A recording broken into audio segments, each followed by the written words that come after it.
For today's vlog mga master, meron lang ako itatanong mga master.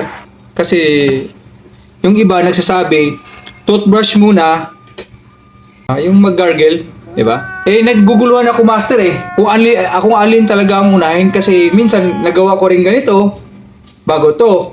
Minsan ginawa ko rin to, bago to.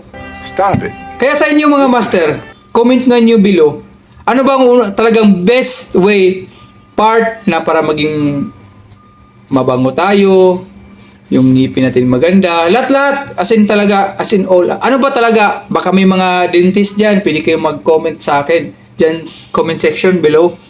Ano ba talaga ang una? Toothbrush? Or gargle, mga master?